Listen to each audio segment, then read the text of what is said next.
Hello everyone, it's my great honor to talk about our research this time. Magnetic resonance black blood thrombus imaging, a real-world study in patients suspected of cerebral venous sinus thrombosis. Cerebral venous sinus thrombosis is a subtype of stroke characterized by varied and nonspecific clinical presentations, so the diagnosis has remained challenging. Although multiple imaging techniques are widely used for patients suspected of CVST, it is still difficult to make fast and accurate diagnosis. These traditional imaging techniques reveal thrombi indirectly based on detecting venous flow disturbance, which may cause diagnostic dilemma when there are venous anatomic variants. MRBTI, as a novel robust imaging technique, can detect thrombus directly with superb suppression of blood flow signal. It also allows to differentiate acute and chronic thrombus and has gradually been adopted by some institutions. The BTI technique was further improved to enhance black blood contrast with delay alternating with mutation for tailored excitation.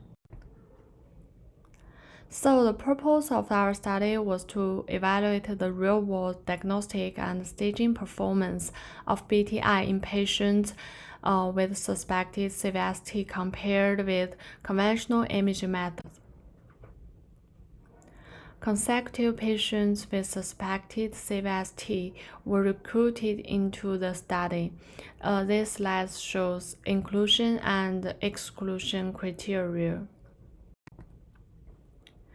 A combined scheme was applied for making a clinical diagnosis and final thrombus staging, which depended on clinical and traditional imaging methods.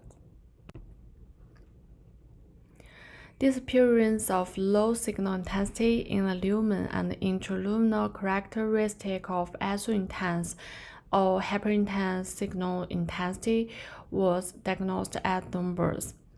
A diagnostic confidence score was assigned to each segment using a 5-point scale according to the presence or absence of thrombus. Thrombus was classified by BTI into acute thrombus, which is isointense, subacute thrombus, which is hyperintense, and chronic thrombus, which is isointense with flow wide, depending on concentrations of hemoglobin involved over time.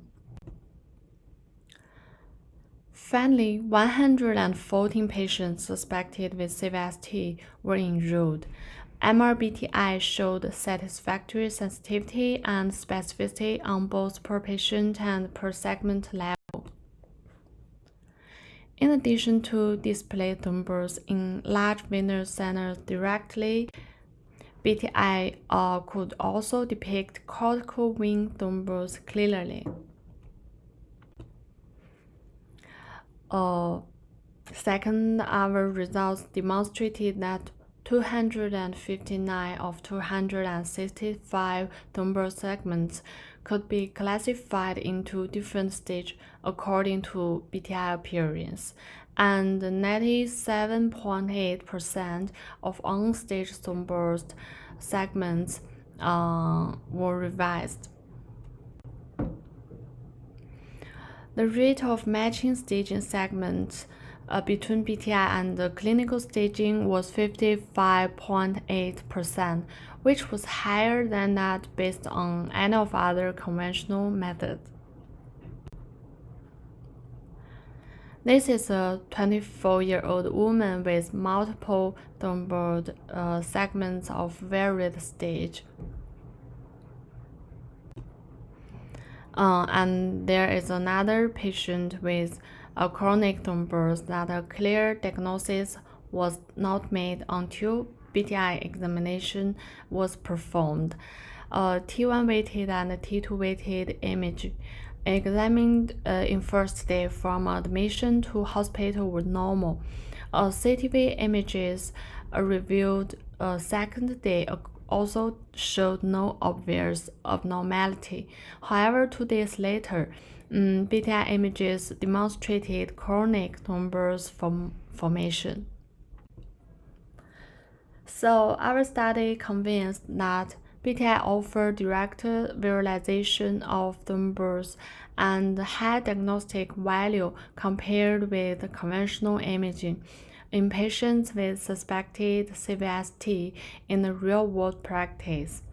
And BTI can be an important imaging technique for accurate and objective staging based on component of thrombus itself, which could provide an opportunity for choosing timely and effective treatment.